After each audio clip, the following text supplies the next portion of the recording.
Hi, I'm meteorologist Dave Gorham from StormGeo. Wanted to bring you the latest information on this developing low pressure area and wind situation, also severe weather.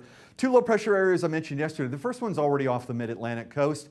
The second one, though, moving across Texas, out of Mexico, the Four Corners region, bringing some very strong, unusually strong winds to the southern plains and across the deep south over the next couple of days. Also, I mentioned yesterday the risk of severe thunderstorms to include tornadoes and hail. Now I want to bring your attention to the possibility of large hail. The way the upper atmosphere is structured, looks like large hail could be a feature tonight into southeastern Texas, and then tomorrow as this system pushes eastward into Louisiana. This is, as I mentioned, Texas in the deep south, but also by Monday and Tuesday, the mid-Atlantic states, and it's not only onshore, but offshore as well. So this is what we're looking at, a broad area of a slight risk of severe weather, the darker red, the moderate risk of severe weather, tornadoes and hail, as I mentioned, but also the large hail potential, perhaps golf ball size hail associated with this. Low pressure area moving fairly quickly over to Tennessee by tomorrow evening, and the heavy rainfall, some areas, let me step out of the way here, you can see isolated totals, 4 to 5 inches. Most areas in the light blue, about an inch or less.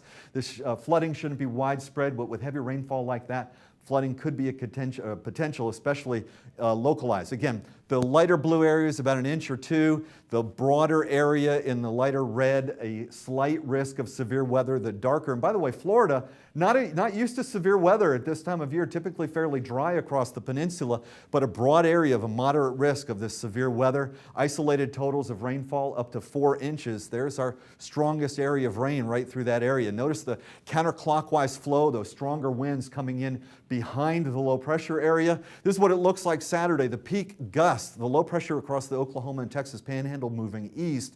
The yellows and the whites indicating the strongest winds. My scale is in knots. For the offshore folks, you're familiar with that, but if you're not, add just a little bit for miles per hour, 55 or 60 miles per hour as opposed to 50 knots. But then as we work our way into Sunday PM, this is when the low pressure area is strongest. It's moving off to the northeast. We've got our biggest winds across central and southeastern Texas at this point. 50 knots, that may be up as much as 60 miles per hour. Widespread power outages should be expected with this. These are not convective winds or winds that would otherwise be associated with thunderstorms. These winds will be blowing hard and they'll be blowing for a long time, and that could cause widespread power outages. So do be aware and ready for that potential.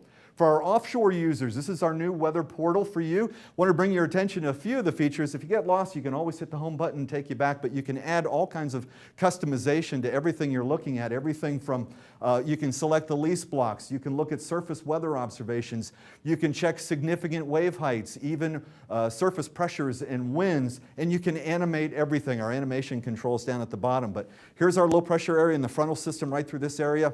Across the eastern leases, or rather the western leases off the Texas coast, a westerly wind at maybe 35 miles per hour, but that strong southwesterly fetch out in front.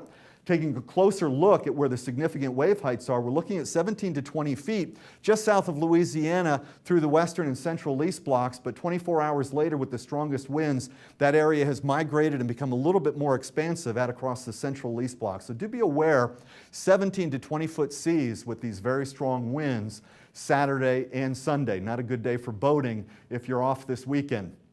So we're going to do another video for you this time tomorrow. Until then, I'm StormGeo meteorologist Dave Gorham. Thanks for watching.